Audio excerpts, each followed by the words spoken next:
واقعی میں مبارکباد پیش کرتا ہوں. بہت اچھی غزل جناب سردار وہاب دانی صاحب نے پیش کی, اور جب وہ پیش کر رہے تھے تو میرے ذہن میں ایک ہی بات آ رہی تھی کہ دل جواں ہے تو ضعیفی کیسی, دل جواں ہے تو ضعیفی کیسی, سفید بالوں کی ایسی تیسی.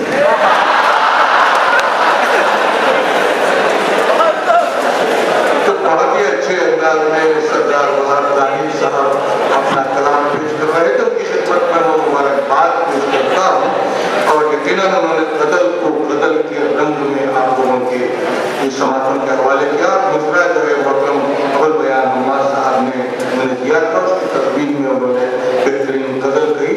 میں مبارکباد پیش کرتا ہوں, لیکن وعدہ نبھانے کی باتیں کرتے تو ہیں, لیکن ایک ہمارا دوست ہوٹل میں بیٹھے ہوئے پانی پی رہا تھا, ہچکی لگ رہی تھی, رو رہا تھا. پانی پی رہا تھا, ہچکی لگ رہی تھی, رو رہا تھا. میں نے اس سے پوچھا, بھائی کیوں رو رہے ہو, ہچکی لیتے ہو تمہیں رونا کیوں آتا ہے؟ تو اس نے کہا کہ کیا کروں یار, میری محبوبہ نے مجھ سے کہا تھا کہ جب کبھی ہچکی لگے تو سمجھ لینا کہ میں نے تمہیں یاد کیا ہے.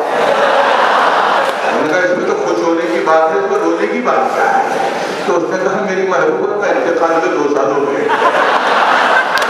تو کبھی کبھی اس منزل سے بھی جو ہے گزرنا پڑتا ہے. تو آئیے حضرات, بہت ہی اچھے انداز میں مشاعرہ چل رہا ہے.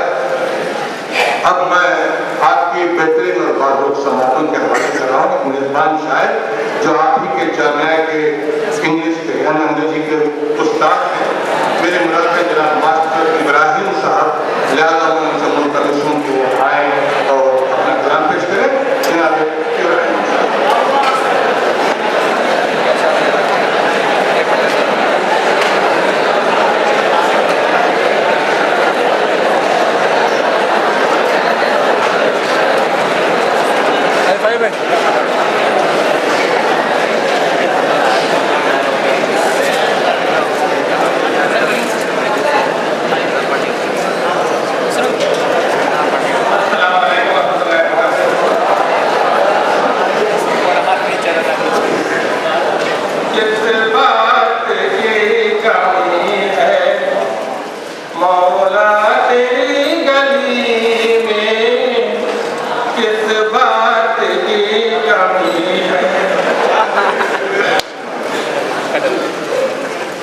کس